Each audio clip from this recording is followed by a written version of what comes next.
Assalamualaikum. Kembali lagi di channel Ghost Tellers. Semoga kamu sehat dan selalu dalam lindungan Tuhan ya. Sebelum kita lanjut ke ceritanya, tekan dulu tombol like video ini. Jangan lupa juga klik tombol subscribe channel ini dan nyalakan juga notifikasinya agar tidak ketinggalan cerita menarik lainnya. Langsung saja, seperti apa kisah kali ini, kita masuk ke ceritanya. Malam baru saja melingkupi Kampung Pelataran, sebuah permukiman kecil yang bersembunyi di lereng Bukit Jayagiri yang diselimuti kabut tipis. Angin yang turun dari puncak membawa aroma tanah basah bercampur wangi bunga kenanga dari kebun-kebun yang mulai terlelap dalam kegelapan. Suara serangga malam berpadu dengan ritme katak di sawah yang berundak di kejauhan, menciptakan simfoni keheningan yang lama tidak didengar oleh Kirana. Kirana, wanita berusia 30-an, baru 4 bulan terakhir kembali menginjakan kaki di tanah kelahirannya ini. Setelah bertahun-tahun mengikuti suaminya, Gilang, merantau dan berjuang mengumpulkan remah-remah harapan di hiruk-pikuk kota merah yang kejam, kepulangan ini terasa seperti pelarian yang mendadak, bukan kerinduan yang mendalam. Alasan kepulangan mereka diucapkan Gilang dengan nada lirih dan mata yang penuh sorot kosong. "Kita balik kampung dulu, Kirana. Aku capek dengan semua hiruk-pikuk kota ini. Rasanya aku kehilangan diriku di tengah gedung-gedung tinggi itu," kata Gilang suatu sore.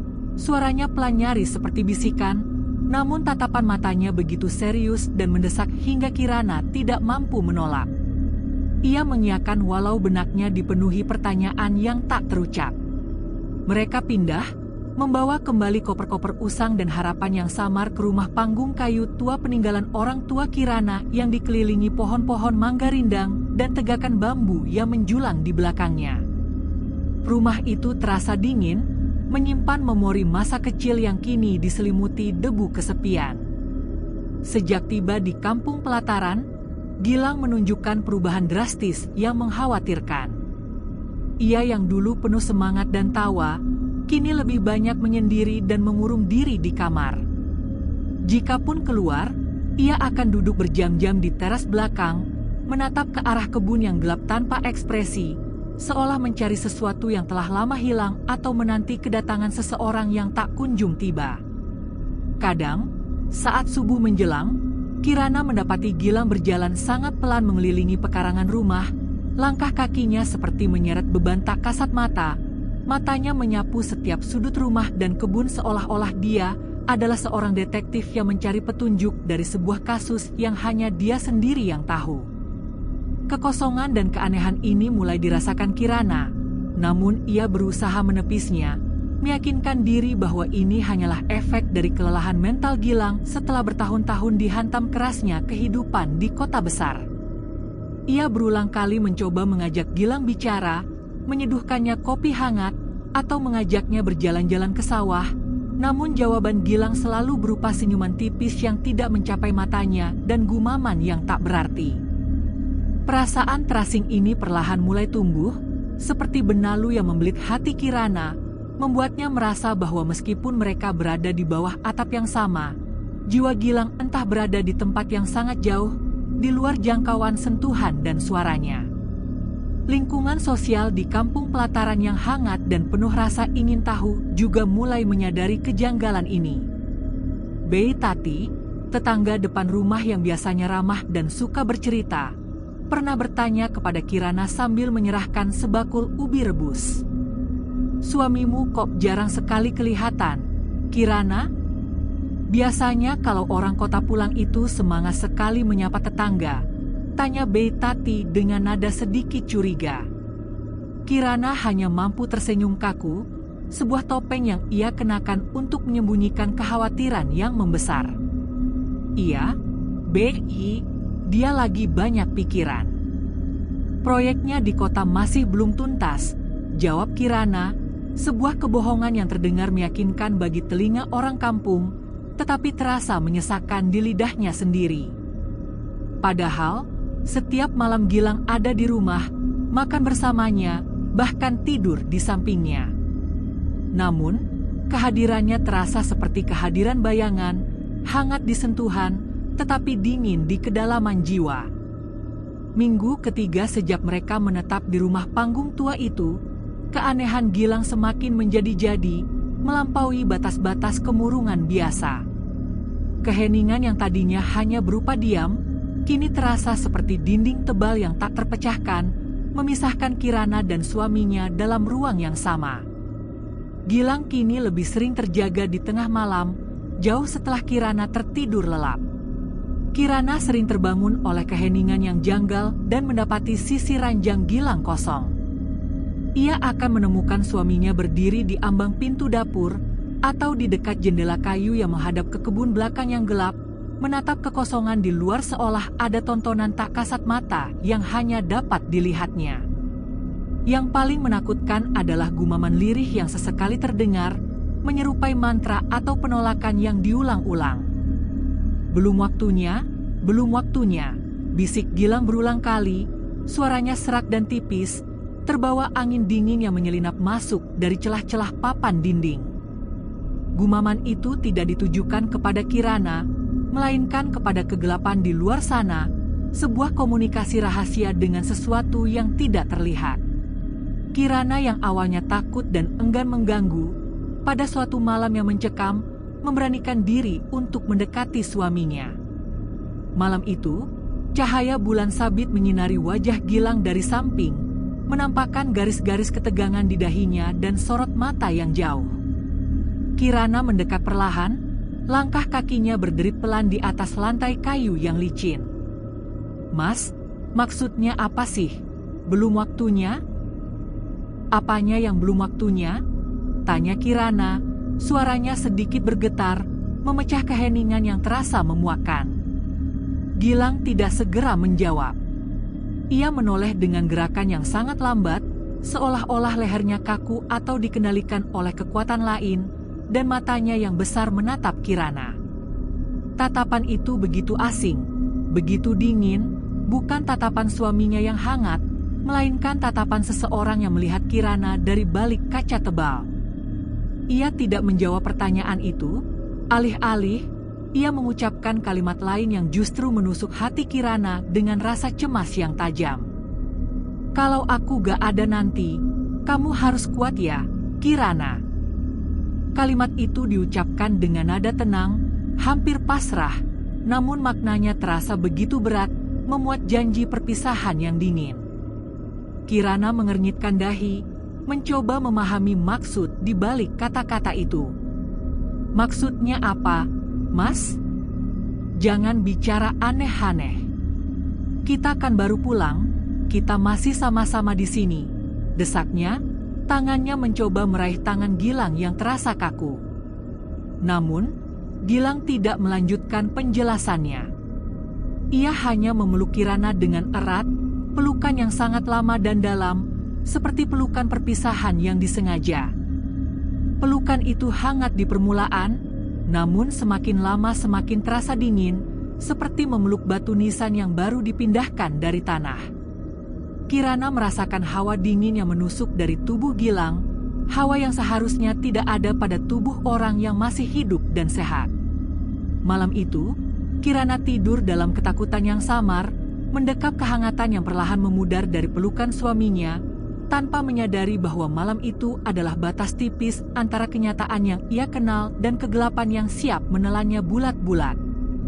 Keesokan paginya, Kirana terbangun oleh keheningan yang mutlak. Sinar matahari pagi yang malu-malu menyelinap dari celah jendela, menerangi debu yang menari-nari di udara, namun sisi ranjang di sebelahnya kosong dan dingin. Tidak ada jejak Gilang. Kirana duduk tegak, jantungnya berdegup lebih cepat dari biasanya. Ia mencoba menenangkan diri, berpikir bahwa mungkin Gilang sedang berjalan-jalan pagi, mengunjungi warung kopi di perempatan, atau sekadar menghirup udara segar di kebun belakang. Namun, ketika ia beranjak dari ranjang, ia menemukan pintu rumah sudah tidak terkunci, terbuka sedikit seolah ditinggalkan tergesa-gesa. Sandal kulit kesayangan Gilang masih tergeletak rapi di depan pintu. Kejanggalan kecil ini, Sepatu yang ditinggalkan dan pintu yang terbuka mengirimkan gelombang kekhawatiran yang nyata ke dalam benaknya. Jam dinding tua di ruang tengah berdetak pelan, menunjukkan pukul 10 pagi dan Gilang belum juga kembali. Biasanya, Gilang tidak pernah pergi tanpa memberitahu, apalagi setelah malam perpisahan yang dingin itu. Rasa cemas Kirana berubah menjadi kepanikan yang terorganisir. Ia menyambar kunci motor dan mulai berkeliling kampung pelataran, dari warung Bei Tati sampai ke surau kecil di dekat saluran irigasi sawah. Ia menanyakan kepada setiap wajah yang ia temui, kepada petani yang baru pulang dari ladang, kepada ibu-ibu yang sedang menjemur padi, dan kepada anak-anak yang bermain kelereng di bawah pohon asam. Apa ada yang lihat Gilang? Suami saya yang tinggi, pakai kemeja biru muda, tanyanya berulang kali. Namun, jawaban yang ia dapatkan selalu sama, sebuah gelengan kepala yang diikuti oleh tatapan heran. Belum ada Kirana. Gilang kan memang jarang keluar, dari kemarin-kemarin, ujar seorang bapak. Malam itu, Kirana duduk sendirian di kursi bambu di teras depan rumah, di bawah rembulan yang tertutup awan, menunggu kepulangan Gilang yang tak kunjung tiba. Keheningan malam terasa membebani, dan setiap suara ranting patah atau daun jatuh terasa seperti pukulan ke dadanya. Rasa panik telah berubah menjadi kekosongan yang membingungkan. Tiba-tiba, dari arah jalan setapak yang berkelok menuju kebun bambu di belakang rumah, muncul siluet yang sangat ia kenali. Sosok tinggi itu berjalan pelan, langkahnya tenang, persis seperti kebiasaan Gilang. Wajahnya, saat diterpa cahaya lampu teras yang redup, tampak tenang, seolah tidak terjadi apa-apa.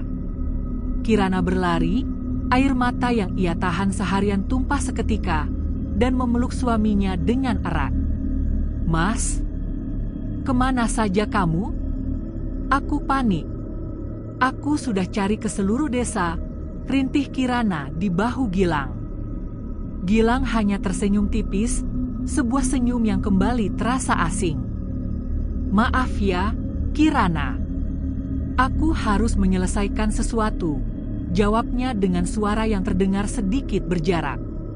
Kirana tidak bertanya lebih jauh, ia terlalu lega untuk peduli. Namun, saat ia masih mendekap suaminya, ada satu hal yang membuat bulu kuduknya meremang. Tubuh Gilang dingin, sangat dingin, jauh melampaui dinginnya angin malam dari Bukit Jayagiri. Dinginnya menusuk, seperti baru saja keluar dari rendaman air es atau, lebih menyeramkan, seperti suhu tubuh dari sesuatu yang telah lama kehilangan kehidupan. Gilang tetap di rumah, kembali menjadi bayangan yang hening, namun kelegaan Kirana hanya berlangsung singkat karena misteri dan ketakutan itu baru saja dimulai, menyelinap bersama hawa dingin yang dibawa Gilang dari kegelapan.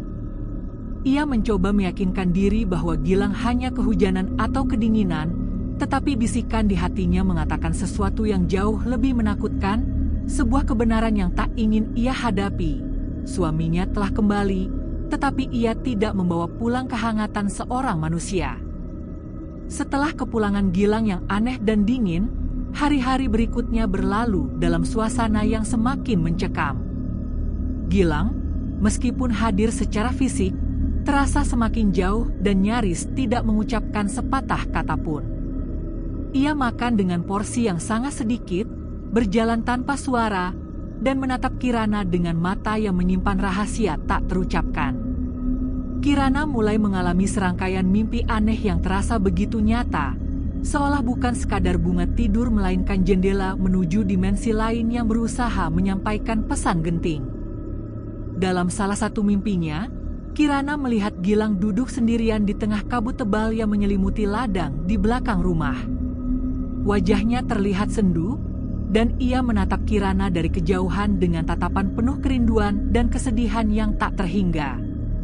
Di belakang sosok Gilang, berdiri barisan orang-orang berpakaian putih, diam, menunduk, dan tak bergerak, seperti penjaga yang setia namun menakutkan. Barisan putih itu terasa dingin dan mengancam, seolah-olah Gilang telah menjadi bagian dari mereka, sekelompok entitas yang menunggu giliran.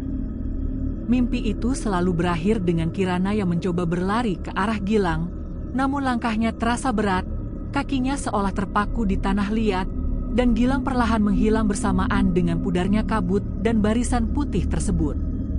Di malam yang lain, mimpi Kirana semakin mengarah pada petunjuk fisik yang nyata.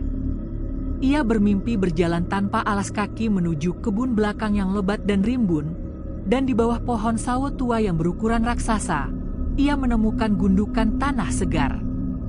Tanah itu gembur, basah oleh embun malam, dan di atasnya tertancap sebuah batu pipih yang berfungsi sebagai nisan tanpa nama, tanpa tulisan, hanya kesunyian yang mencekik. Kirana terbangun dengan napas tersengal-sengal, jantungnya berdebar kencang, dan ia bersumpah masih bisa mencium aroma tanah basah di hidungnya. Kejadian di dunia nyata mulai mereplikasi kengerian dalam mimpinya. Suatu pagi, saat ia hendak memasak sarapan di dapur, ia menemukan tumpukan daun pisang yang bersih dan lebar diletakkan di atas meja, lengkap dengan taburan bunga 7 rupa yang tidak ia ingat pernah membelinya. Ruangan itu mendadak tercium wangi melati dan cendana, wangi yang sering digunakan untuk ritual-ritual tradisi. Ia bertanya kepada Gilang, "Mas, ini bunga dari mana? Untuk apa?" Gilang hanya menoleh sekilas, matanya kembali menunjukkan sorot kosong itu, dan ia menjawab pelan, "Buat nanti, Kirana, kalau waktunya sudah tiba." Jawaban yang samar itu hanya menambah lapisan ketakutan pada diri Kirana. Ia mulai meragukan kewarasannya sendiri. Apakah ia berhalusinasi? Apakah kelelahan mental yang ia rasakan selama ini telah membuatnya kehilangan sentuhan dengan realitas? Ia tidak ingin percaya bahwa ada yang tidak beres dengan Gilang. Ia mencoba berpikir logis bahwa Gilang mungkin membeli bunga dari pasar subuh atau baru saja melakukan ritual adat yang ia tidak ketahui. Namun, setiap kali ia melihat Gilang yang diam dan dingin, keyakinan itu runtuh. Kehadiran suaminya kini terasa seperti pertanda yang menggantung di udara, sebuah bom waktu yang siap meledak dan menghancurkan semua yang ia yakini tentang pernikahan dan kehidupannya. Ia hidup di antara dua dunia, dunia nyata yang dihuni oleh tetangga yang curiga dan dunia gaib yang diwakili oleh mimpi-mimpi menakutkan dan bunga-bunga misterius di dapur. Klimaks emosional dari fase pembangunan karakter ini terjadi pada malam itu, beberapa hari setelah penemuan bunga 7 rupa di dapur. Kirana memutuskan untuk tidak lagi menahan diri. Ia harus mendapatkan jawaban pasti dari Gilang, apapun risikonya. Malam itu, setelah makan malam yang sunyi, Kirana duduk di samping Gilang di ruang tamu. Gilang terlihat lebih murung dari biasanya, matanya memandang jauh keluar jendela kayu yang gelap, tempat hutan bambu dan pohon kelapa menjulang seperti bayangan raksasa. Kirana meraih tangan suaminya yang terasa lebih dingin dari biasanya dan menggenggamnya erat-erat. Ia menceritakan mimpi-mimpinya tentang barisan orang berpakaian putih dan gundukan tanah segar tanpa nisan, dan tentang bunga-bunga misterius di dapur. Ia berharap kejujurannya akan memancing reaksi nyata dari Gilang. "Mas, aku sudah tidak tahan lagi. Kita harus bicara. Ada apa sebenarnya? Kenapa kamu bilang aku harus kuat kalau kamu tidak ada? Apa yang kamu sembunyikan?" desak Kirana. Suaranya kini tidak lagi bergetar karena takut, melainkan bergetar karena keputusasaan. Gilang diam. Ia menarik napas sangat dalam, terdengar seperti suara desahan yang berasal dari paru-paru yang kering, dan ia menoleh ke arah Kirana. Di bawah cahaya lampu minyak yang berkedip-kedip, wajah Gilang tampak seperti pahatan batu yang rapuh. Sorot matanya kini tidak lagi kosong, melainkan penuh dengan rasa bersalah, kesedihan, dan kerinduannya mendalam, seolah-olah ia sedang melihat istrinya untuk terakhir kalinya. Gilang tidak menjawab pertanyaan Kirana secara langsung. Alih-alih, ia kembali memeluk Kirana. Pelukan ini berbeda dari sebelumnya. Ini bukan pelukan yang dingin dan kaku. Ini adalah pelukan yang sangat hangat, sangat manusiawi, seolah-olah Gilang telah mengerahkan seluruh sisa-sisa energinya untuk memberikan sentuhan terakhir yang penuh cinta dan penyesalan. Kirana membalas pelukan itu, menenggelamkan wajahnya di dada suaminya, menghirup aroma tubuh yang ia rindukan, perpaduan bau tanah dan rempah yang selalu ia asosiasikan dengan Gilang. Dalam pelukan itu, Gilang berbisik, suaranya kali ini terdengar lebih jernih dan nyata dari biasanya. "Maafkan aku, Kirana. Aku hanya ingin menemanimu pulang. Aku tidak mau kamu sendirian di sini." Bisikan itu terasa seperti pengakuan, sebuah perpisahan. Pelukan itu berlangsung sangat lama, mungkin 10 menit, mungkin selamanya, dan ketika Gilang akhirnya melepaskan diri, air mata Kirana sudah membasahi bajunya. Gilang tersenyum, senyum yang tulus, penuh kasih sayang, dan ia menyentuh pipi Kirana yang basah. "Ingat, kamu kuat, Kirana. Lebih kuat dari yang kamu kira. Jangan takut, aku akan selalu menjagamu dari tempatku," katanya, kalimat terakhir yang akan didengar Kirana dalam bentuk yang meyakinkan.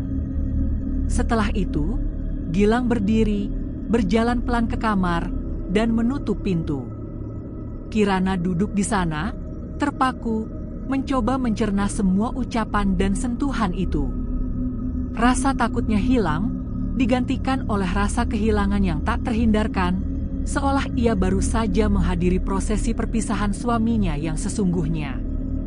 Ia tidak tahu bahwa momen itu adalah batas akhir dari keberadaan Gilang dalam wujud yang bisa ia sentuh dan ajak bicara, sebuah pelukan terakhir yang diberikan oleh jiwa yang berjuang melawan takdir untuk menyampaikan selamat tinggal. Malam itu, Kirana tidur dengan hati yang hampa, siap menghadapi kebenaran yang akan datang, sebuah kebenaran yang ternyata lebih mengejutkan daripada sekadar kepergian. Ketenangan yang menyelimuti Kirana setelah malam perpisahan itu tiba-tiba dihancurkan oleh sebuah kedatangan yang tidak terduga. Pagi itu, saat Kirana sedang menyapu teras rumah dan menghirup udara pagi yang segar, kepala desa Kampung Pelataran, seorang pria paruh baya yang selalu rapi dan berwibawa, datang bertamu. Wajahnya terlihat serius, dan ia membawa amplop coklat di tangannya, sebuah dokumen formal yang tampak kontras dengan suasana pedesaan yang santai. Kepala desa duduk di kursi bambu ruang tamu dan menyerahkan surat itu kepada Kirana. "Kirana, ini surat dari RW di tempat tinggalmu dulu di Kota Merah. Katanya penting, sudah lama mereka coba kirim," ujar kepala desa dengan nada prihatin. Tangan Kirana gemetar saat menerima amplop itu. Firasat buruk yang selama ini ia tepiskan kini menyeruak naik ke tenggorokan. Ia membuka surat itu dengan gerakan lambat, seolah takut akan apa yang akan terungkap di dalamnya. Isinya singkat, diketik rapi dengan kop resmi rukun warga lama mereka. Surat itu ditujukan kepada Kirana, menyampaikan ucapan turut berduka cita atas wafatnya Bapak Gilang Prasetya, suaminya. Tubuh Kirana terasa limbung, pandangannya kabur, dan surat itu hampir jatuh dari tangannya yang basah oleh keringat dingin. Ia membaca ulang kalimat itu berkali-kali, mencoba meyakinkan dirinya bahwa ia salah membaca atau bahwa ini hanyalah lelucon kejam dari tetangga lama. Namun, ada satu kalimat yang tertanam kuat di benaknya, sebuah detail administratif yang menghancurkan semua ilusinya. Surat itu bertanggal 2 hari setelah mereka seharusnya pindah kembali ke Kampung Pelataran. Jenazah telah dikebumikan di pemakaman umum Sariwangi, Kota Merah. "Kami mohon maaf atas keterlambatan informasi ini karena kesulitan administrasi," bunyi paragraf penutup. Tanggal itu, 2 hari setelah kepulangan mereka. "Mustahil!" Kirana berteriak dalam hati. "Dia ada di sini. Dia makan bersamaku. Aku tidur di sampingnya. Aku memeluknya tadi malam. Air mata yang menumpuk selama berhari-hari akhirnya tumpah, bukan lagi air mata kesedihan, melainkan air mata kebingungan, ketidakpercayaan, dan ketakutan yang mengancam kewarasan. Kepalanya dipenuhi kilas balik yang menari-nari dalam kecepatan tinggi, tatapan kosong Gilang, bisikan, belum waktunya, tubuh yang dingin, pelukan terakhir. Semuanya, semua keanehan yang ia rasakan, kini memiliki penjelasan yang mengerikan. Gilang memang sudah meninggal. Kepala desa yang melihat reaksi Kirana kebingungan. Ada apa, Kirana? Maksudnya apa, Damar? Gilang kan ada di rumah. Belum sempat kepala desa menyelesaikan kalimatnya, Kirana sudah tak sanggup lagi berkata-kata. Ia hanya bisa menangis sesenggukan, menyadari bahwa ia telah hidup selama berminggu-minggu dengan hantu suaminya sendiri, sebuah entitas yang hadir hanya untuk menemaninya pulang dan mengucapkan selamat tinggal yang tertunda. Rumah panggung itu, yang tadinya terasa dingin, kini terasa mencekik, dipenuhi bayangan dari orang yang seharusnya sudah lama bersemayam di tempat peristirahatan terakhir. Malam itu, Kirana kembali menunggu di kursi teras, tetapi kali ini ia tidak menunggu kepulangan. Ia menunggu perpisahan yang sesungguhnya. Malam itu, Kirana duduk tegak di kursi teras bambu. Angin malam dari Bukit Jayagiri terasa menusuk tulang, tetapi Kirana tidak beranjak. Ia tidak menangis lagi, air matanya sudah mengering, menyisakan bekas perih di pipi. Ia hanya menunggu, hatinya diselimuti oleh kekosongan yang dingin dan rasa menerima yang getir. Ia tahu, setelah surat dari Kota Merah itu, Gilang tidak akan kembali dalam wujud yang sama. Setelah menunggu berjam-jam, saat waktu menunjukkan menjelang tengah malam, ketika suara jangkrik dan kodok adalah satu-satunya saksi, sosok Gilang muncul lagi. Ia tidak datang dari kebun bambu seperti malam-malam sebelumnya, melainkan muncul perlahan dari kabut tipis yang merayap turun dari lereng bukit, seolah-olah ia adalah bagian dari kabut itu sendiri. Gilang berdiri diam di halaman, sekitar 10 langkah dari teras. Ia tidak melangkah maju. Ia hanya berdiri di sana, menatap Kirana. Tatapannya kini tidak lagi kosong atau sedih, melainkan dipenuhi ketenangan yang damai, semacam penerimaan atas takdir yang telah tiba. Kirana berdiri perlahan, langkahnya mantap, tanpa rasa takut. Rasa takutnya telah digantikan oleh rasa rindu yang teramat dalam dan tuntutan akan kejelasan. Kenapa, Mas? Kenapa kamu tidak pamit baik-baik? Tanya Kirana, suaranya lirih, nyaris seperti gumaman yang tertiup angin. Gilang tersenyum, senyum yang Kirana kenali, senyum yang tulus, dan di senyum itu terdapat rasa damai dan perpisahan yang final. Ia tidak mengeluarkan suara. Secara perlahan, di depan mata Kirana, tubuh Gilang mulai memudar. Bukan menghilang dengan kilatan cahaya atau suara menakutkan, tetapi melarut ke dalam kabut malam, seperti asap yang ditiup angin. Siluetnya menipis, warnanya memucat, dan dalam beberapa detik, Gilang benar-benar lenyap, hanya menyisakan kabut yang bergerak perlahan di tempat ia berdiri. Malam itu adalah malam pertama Kirana benar-benar sendirian. Tidak ada suara langkah kaki Gilang di teras, tidak ada suara piring beradu di dapur, dan tidak ada bisikan lembut suaminya di sampingnya saat tidur. Kesunyian rumah itu kini menjadi sunyi yang nyata, sunyi yang tidak lagi menyimpan kehadiran. Namun, di tengah kehilangan yang dalam itu, muncul rasa heran yang menusuk. Jika Gilang benar-benar sudah meninggal dan dimakamkan di pemakaman umum Sariwangi, Kota Merah, 2 hari setelah mereka tiba di kampung pelataran, lalu siapa yang selama berminggu-minggu bersamanya? Siapa yang makan, bicara, dan tidur di sampingnya? Apa yang sebenarnya terjadi, dan mengapa hantu suaminya memilih untuk menemaninya kembali ke kampung halaman yang sepi ini? Pertanyaan ini menjadi beban baru, Sebuah teka-teki supernatural yang harus ia pecahkan untuk mendapatkan ketenangan sejati. Setelah perpisahan kabut itu, Kirana menjalani hari-hari dalam keterasingan. Ia memilih untuk menyimpan rahasia Gilang sendirian. Kepala desa memang sering mampir, mungkin karena khawatir akan kondisi mental Kirana setelah menerima surat kematian suaminya, tetapi Kirana selalu bersikap tertutup, hanya menjawab dengan senyuman dan kata-kata seadanya. Namun, kesunyian yang ia ciptakan itu lama-lama menyesakan. Kirana mulai menunjukkan gejala-gejala yang mengkhawatirkan. Ia sering bicara sendiri, memanggil-manggil Gilang di dapur, menyiapkan 2 piring saat makan, bahkan menyalakan lampu kamar seharian, seolah-olah ia masih menunggu seseorang yang pasti pulang. Suatu sore yang dingin, diwarnai rintik hujan yang pelan mengguyur atap seng, Bei Tati, tetangga depan yang penuh perhatian, datang membawa pisang goreng hangat. Bei Tati duduk di teras, memandangi Kirana dengan mata penuh rasa iba. "Kirana, kamu tidak apa-apa? Sejak kepala desa datang, kamu jadi jarang kelihatan," tanya Bei Tati. Kirana memaksakan senyum, sebuah gerakan yang terasa berat di wajahnya. "Aku cuma masih berusaha menyesuaikan diri, Bei," jawabnya. Bei Tati mengangguk, lalu tiba-tiba ia berkata dengan nada yang pelan namun penuh makna, "Aku tuh heran dari awal, Kirana.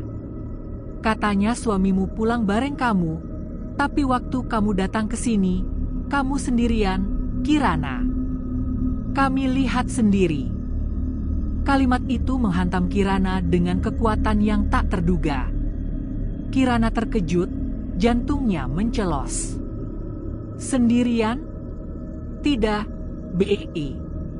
"Mas Gilang ikut," bantah Kirana, mencoba mempertahankan realitas yang selama ini ia yakini. Bei Tati menatapnya lekat-lekat, tatapannya tulus tanpa ada niat jahat. "Kirana, waktu kamu pulang, kami lihat kamu turun dari mobil pickup sendirian. Kamu cuma bawa 2 tas koper dan tidak ada orang lain. Supir pickup yang mengantar kamu juga cerita, katanya kamu sepanjang jalan diam saja, tidak mengajak siapa-siapa mengobrol. Dia bahkan mengira kamu ini janda baru pindahan," jelas Bei Tati, memaparkan fakta yang ia saksikan sendiri dan yang didukung oleh saksi lain. Ucapan itu membuat seluruh ingatan Kirana terdistorsi. Ia berusaha keras mengingat-ingat momen kepulangan mereka. Waktu ia turun dari mobil, waktu ia membuka pintu rumah panggung itu, waktu ia pertama kali masuk ke kamar. Apakah benar, selama ini, ia sendirian?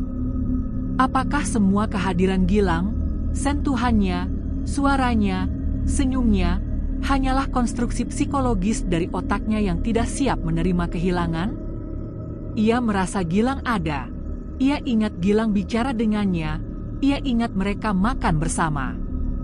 Namun, jika Bei Tati benar, maka semua itu adalah ilusi yang ia ciptakan sendiri.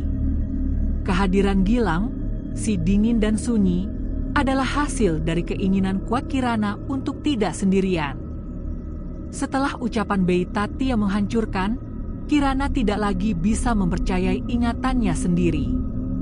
Ia memutuskan untuk melakukan investigasi kecil-kecilan di rumah panggung itu, mencari bukti fisik yang bisa mendukung salah satu versi realitas. Versi dirinya yang meyakini Gilang ada, atau versi Bei Tati yang mengatakan ia sendirian. Hari-hari berikutnya dihabiskan Kirana dengan memperhatikan setiap detail kecil, setiap sudut rumah yang selama ini ia anggap biasa. Ia membuka lemari pakaian Gilang. Semua bajunya masih tersimpan rapi, dilipat sempurna, persis seperti yang ia kenali. Namun, ada satu keanehan yang menusuk, tidak ada satupun baju kotor di keranjang cucian. Kirana ingat, ia pernah mencucikan baju Gilang, kemeja biru muda favoritnya yang dipakai Gilang saat makan malam. Tapi keranjang itu kini kosong, dan lemari itu terasa dingin, seperti penyimpanan yang tidak pernah digunakan. Kemudian, Ia membuka koper usang yang katanya dibawa Gilang dari Kota Merah. Koper yang ia ingat dilihatnya saat Gilang berjalan dari mobil pickup. Koper itu kosong, tidak ada isinya, bahkan tidak ada jejak debu atau pakaian yang pernah tersimpan di dalamnya. Kirana mulai mengais ingatan-ingatannya satu persatu. Malam saat Gilang memeluknya, apa bau tubuhnya? Bau parfum? Bau asap rokok? Tidak, hanya bau tanah basah. Suara napasnya saat tidur, apakah terdengar normal? Atau apakah ia hanya mendengar keheningan yang ia isi dengan bayangan suara napas suaminya? Semua detail yang ia anggap nyata kini terasa samar, rapuh, dan tidak konsisten. Di tengah kebingungan itu, suatu malam, ia mendengar suara yang berbeda. Saat ia sedang setengah tertidur, ia mendengar suara pintu kamar terbuka perlahan, diikuti oleh suara langkah kaki yang pelan menuju ke arah dapur. Jantung Kirana yang lelah sontak terbangun. Ia mengintip dari celah pintu kamar yang ia tutup rapat. Di dekat kompor, berdiri sesosok tubuh tinggi yang membelakanginya. Gilang. Ia berdiri tenang, seperti biasa, tetapi kali ini, pandangan Kirana lebih tajam. Tubuhnya tampak samar, seperti kabut yang dipaksakan membentuk rupa manusia, tidak padat, tidak nyata.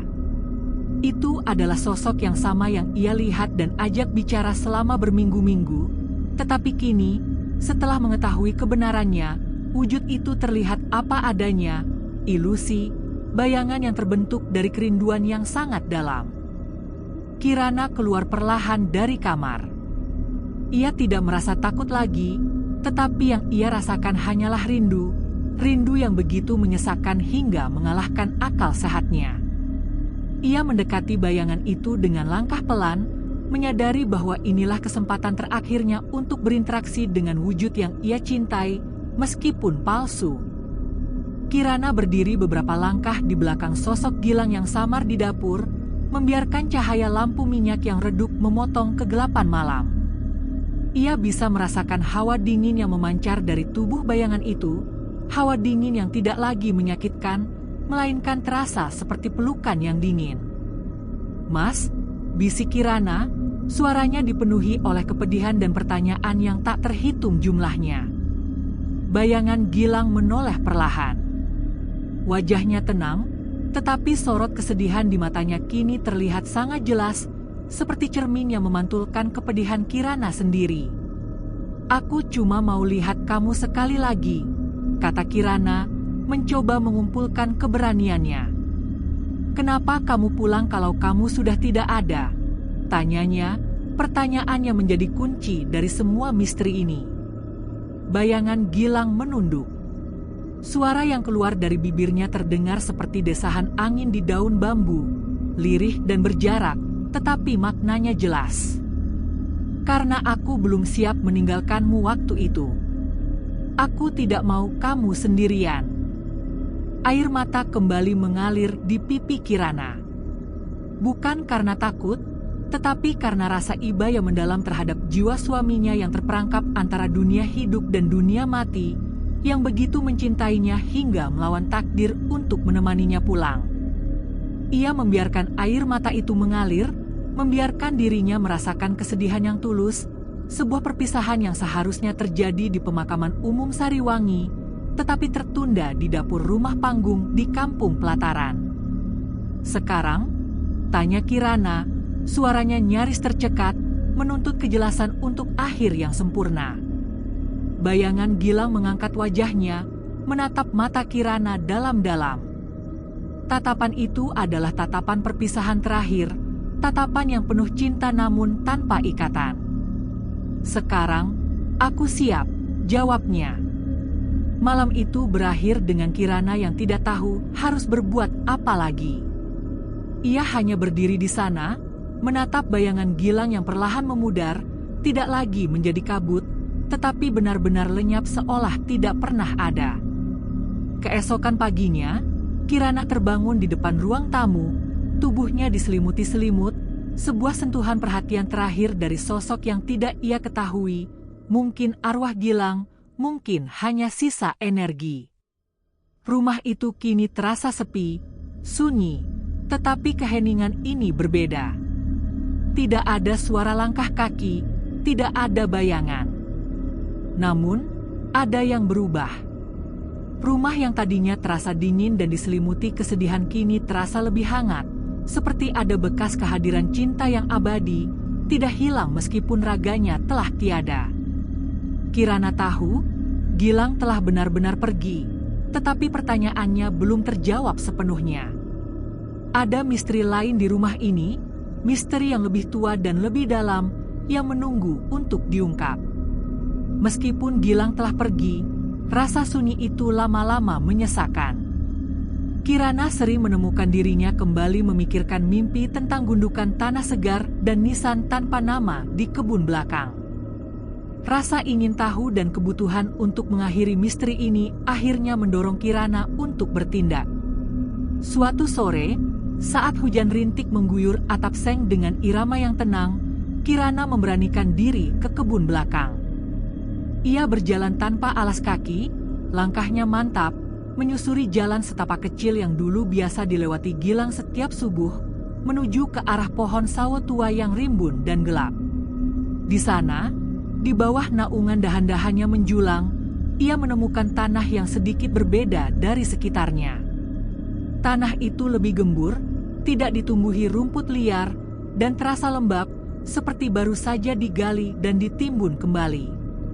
Tidak ada batu nisan, tidak ada tanda-tanda yang jelas, tetapi hati Kirana tahu. Ini adalah tempat yang ia lihat dalam mimpinya. Ia berlutut, menyentuh tanah itu perlahan dengan ujung jarinya. Dingin, tetapi terasa familiar, seolah-olah ia telah lama mencari tempat ini. "Mas, jadi kamu tidak pernah ikut aku pulang, ya? Kamu hanya datang untuk mengantar aku ke sini," bisik Kirana sambil menatap tanah itu. Hujan semakin deras, tetapi Kirana tidak beranjak. Ia hanya duduk di tanah, menangis dalam diam, menumpahkan segala pertanyaan dan keraguan yang tak pernah bisa ia ajukan kepada sosok Gilang yang hadir sebagai bayangan. Keesokan harinya, Kirana memutuskan untuk mencari kejelasan yang lebih mendalam, karena ia yakin misteri ini bukan hanya tentang Gilang. Ia memutuskan untuk mengunjungi Ki Wira, seorang sepupu almarhum ayahnya yang tinggal agak jauh di Dusun Ciawi.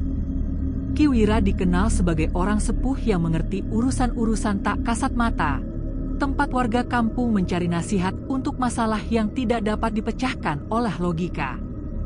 Kirana menceritakan semuanya kepada Ki Wira, tentang kehadiran Gilang yang dingin, surat kematian yang mengejutkan, kesaksian Bei Tati bahwa ia datang sendirian, dan mimpi tentang gundukan tanah di kebun belakang.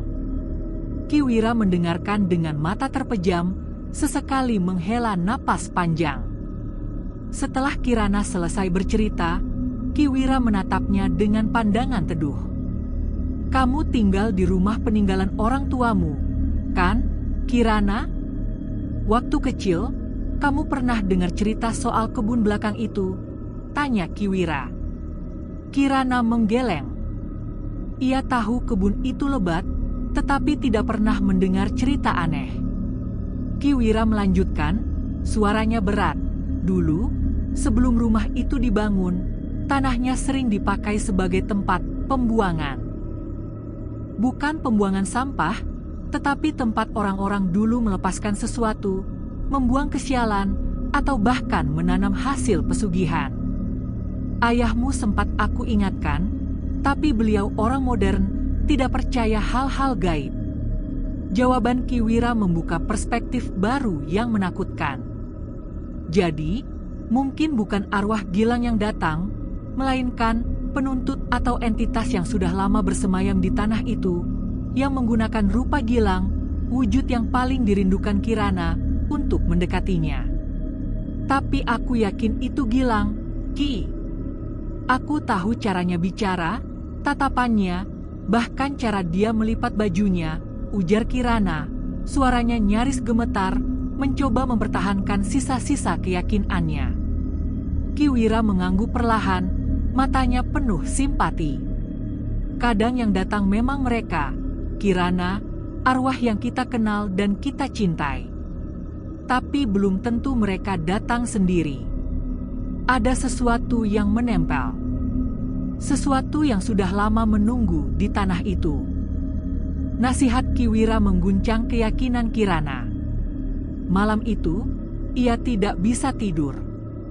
Ia terjaga di ruang tengah, ditemani teh hangat dan lampu minyak, berperang melawan keraguan. Ia ingin sekali percaya bahwa sosok yang ia peluk dan ajak bicara adalah Gilang yang tulus, bukan tiruan, bukan tipuan yang menyesatkan. Namun, ia juga tidak bisa mengabaikan fakta-fakta logis dan cerita kuno Ki Wira. Sekitar pukul 2 dini hari, ketika suasana di kampung pelataran mencapai titik terheningnya, Kirana mendengar suara langkah kaki dari luar, pelan, berderit di atas lantai kayu teras. Jantungnya berdebar kencang, kali ini bukan karena rindu, tetapi karena campuran rasa takut dan penasaran yang kuat. Ia berdiri, perlahan, mengintip dari jendela ruang tengah ke arah teras depan. Ada sosok di sana, tinggi, ramping, dan diam, berdiri menunduk seperti sedang menunggu. Sosok itu adalah Gilang. Kirana membuka pintu perlahan. Sosok itu mengangkat wajahnya, dan di bawah cahaya bulan yang tipis, wajah itu terlihat. Itu adalah Gilang, tetapi ada yang tidak sama.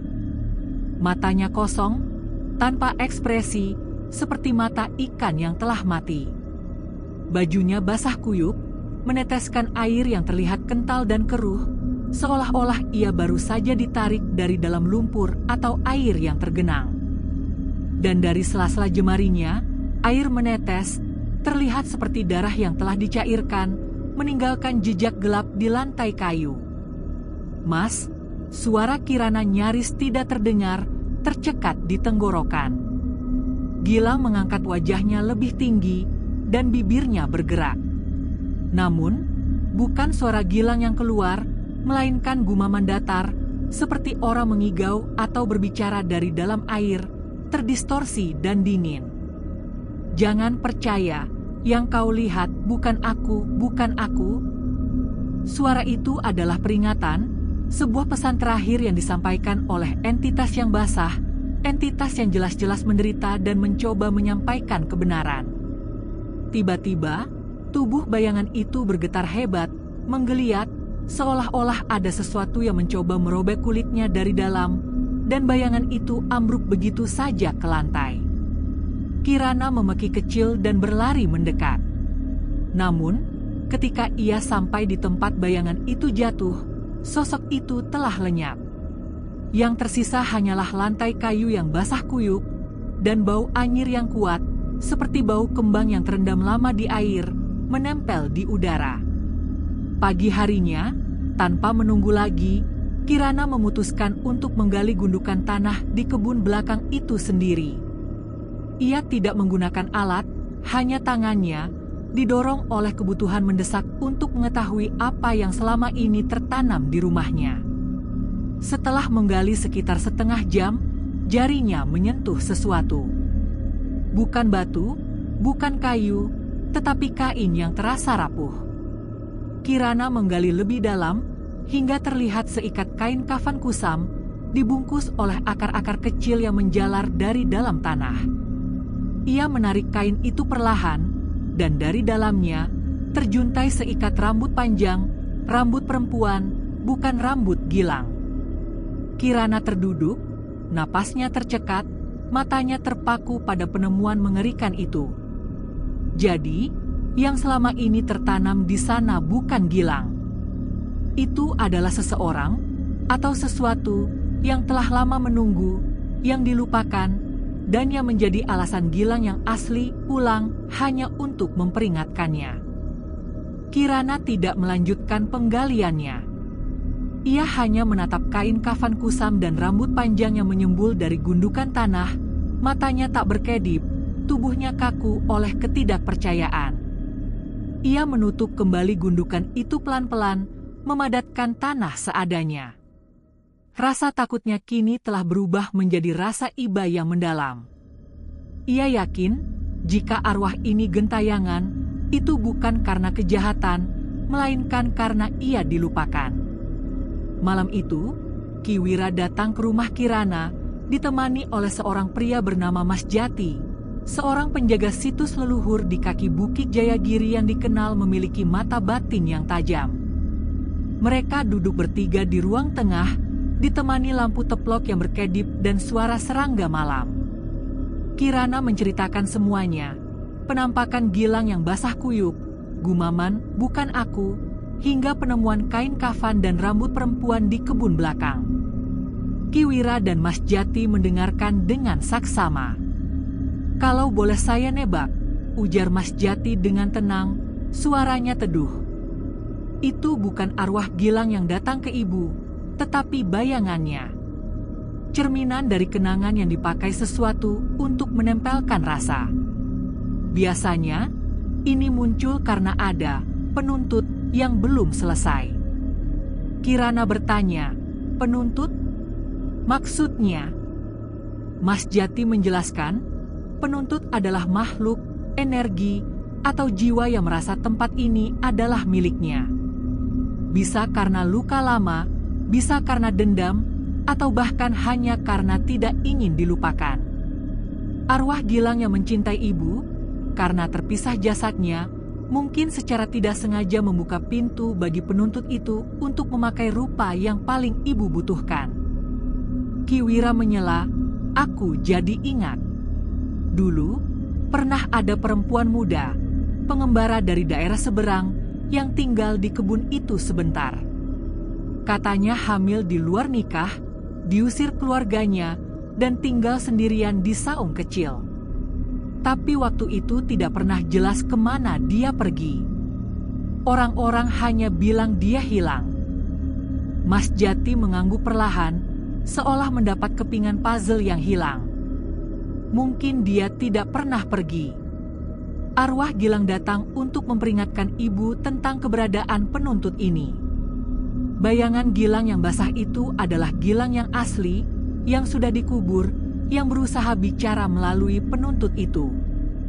Dia datang untuk menolong istrinya, untuk meminta ibu menemukan dan membebaskan jiwa yang terperangkap di tanah ini.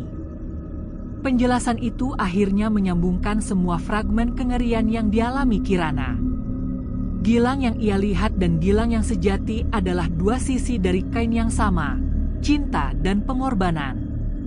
Gilang telah kembali, bukan untuk tinggal, tetapi untuk membantu Kirana menyelesaikan tugas terakhirnya, membebaskan jiwa yang terkubur agar ia dan Kirana bisa benar-benar berdamai. Hari kemudian, tepat pada malam Jumat Kliwon yang dikenal memiliki energi spiritual yang kuat, Kirana, Ki Wira, dan Mas Jati melakukan ritual pembersihan di kebun belakang. Tidak ada sesajen aneh atau ritual mengerikan, hanya pembacaan doa-doa sederhana, air bunga, dan penerangan dari lilin minyak yang ditempatkan di sekeliling gundukan tanah. Mas Jati menggali kembali tanah itu dengan hati-hati. Saat kain kafan kusam dan rambut panjang itu terangkat seluruhnya, mereka menemukan hal yang mengejutkan. Di dalamnya, ada gundukan tulang kecil yang telah menyatu dengan tanah, dan di sisinya, ada sebongkah batu pipih, seolah-olah batu nisan sederhana tanpa tulisan apapun. Itu adalah kerangka seorang perempuan muda, atau mungkin janinnya, yang dikubur diam-diam dan dilupakan. Dia dikubur diam-diam, Kirana, dan dilupakan, bisik Ki Wira. Mas Jati memandikan tulang-tulang itu dengan air bunga, membungkusnya ulang dalam kain putih bersih, dan meletakkannya di dalam kotak kayu kecil.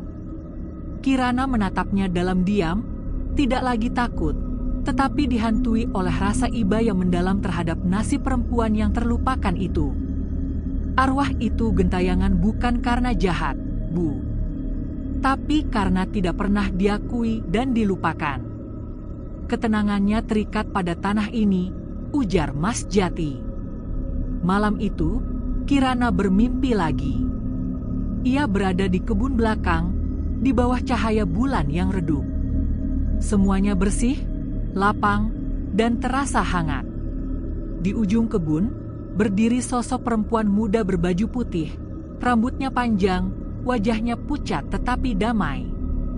Di sampingnya, berdiri Gilang. Kirana berjalan mendekat. Perempuan itu tersenyum padanya, senyum tenang yang tidak menyimpan dendam, lalu menunduk hormat seolah pamit, dan menghilang dalam cahaya keemasan yang samar. Gilang masih berdiri di tempatnya. Kirana ingin berlari memeluknya, tetapi ia tahu bahwa itu bukan lagi waktunya. Ia hanya berkata lirih, "Terima kasih sudah menemaniku pulang, Mas. Sekarang, aku baik-baik saja." Gilang tersenyum, senyum yang penuh cinta. "Kamu kuat, Kirana." "Lebih kuat dari yang kukira," jawabnya, dan perlahan tubuh Gilang pun menghilang, lenyap seperti embun pagi yang menguap, meninggalkan Kirana dengan air mata hangat yang mengalir di pipi. Tetapi untuk pertama kalinya sejak lama, ia merasa hatinya tenang. Beberapa hari setelah malam pembersihan itu, Kirana mengurus pemindahan tulang-tulang perempuan tak dikenal itu ke pemakaman umum Sariwangi di samping makam Gilang. Ia meminta petugas mencatat nama di batu nisan sebagai seorang perempuan yang dilupakan dan menanam pohon melati di sisi makamnya sebagai tanda bahwa ada seseorang yang pernah peduli meskipun terlambat. Rumah panggung itu kini terasa berbeda. Tidak lagi dingin, tidak lagi sunyi yang mengancam. Malam-malamnya tetap sepi, tetapi tidak lagi menghantui. Kirana kembali hidup sendiri, tetapi ia tidak merasa sendirian karena ia tahu bahwa yang sudah pergi tidak benar-benar hilang, mereka hanya kembali ke tempat yang seharusnya. Lebih dari sebulan berlalu, dan kehidupan Kirana mulai berjalan normal. Ia tetap tinggal di rumah kayu warisan orang tuanya di Kampung Pelataran, menekuni usaha kecil menjual rempah dan teh kering ke pasar dan koperasi sekitar Jayagiri. Ia masih memimpikan Gilang sesekali, tetapi kini Gilang hadir sebagai sosok biasa, duduk di teras, menyeduh kopi, atau menyiram tanaman. Gilang dalam mimpi itu tidak berkata banyak, hanya tersenyum atau mengangguk, seolah ingin meyakinkannya, kamu tidak sendirian. Suatu sore, Kirana menerima surat dari kantor kepala desa, sebuah undangan dari dinas sosial terkait penyesuaian data kependudukan. Di ruang arsip, seorang pegawai muda menunjukkan berkas yang membuat Kirana tercekat. Sesuai dengan pencatatan data dari rumah sakit di Kota Biru dan data pemakaman tahun lalu, nama suaminya, Gilang Prasetya, telah tercatat meninggal dunia tanggal 12 Desember tahun lalu.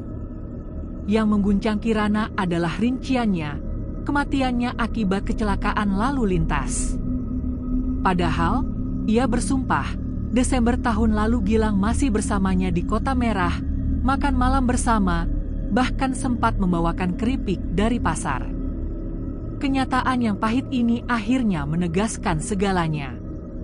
Gilang memang sudah meninggal jauh sebelum ia mengajaknya pulang kampung, jauh sebelum ia bahkan berpikir untuk kembali ke Kampung Pelataran. Gilang yang datang menemaninya adalah energi, cinta, dan pengorbanan yang begitu besar sehingga mampu menciptakan manifestasi fisik hanya untuk menuntunnya, bukan hanya untuk berdamai dengan kepergiannya, tetapi juga untuk membebaskan jiwa lain yang terperangkap di rumah warisan mereka. Malam itu, Kirana membuka album foto lama dan menemukan foto terakhir mereka bersama. Gilang berdiri memeluknya dari belakang, tangannya menutupi mata Kirana seolah bercanda. Kirana menangis, bukan karena takut atau kesepian, melainkan karena akhirnya ia memahami, Gilang memang pulang, tetapi bukan untuk tinggal. Ia kembali hanya untuk menemani dan menolong istrinya melepaskan sesuatu yang tidak lagi bisa digenggam, baik itu kenangan yang menyakitkan maupun jiwa yang terkubur. Tahun berikutnya, Rumah panggung Kirana menjadi tempat belajar bagi anak-anak kecil kampung pelataran. Ia membuka kelas membaca dan menulis sederhana. Tawa dan celoteh anak-anak kini mengisi teras rumah yang dulu terasa sunyi. Seseorang pernah bertanya padanya, "Ibu tidak takut tinggal sendirian di rumah sebesar ini?" Kirana hanya tersenyum damai.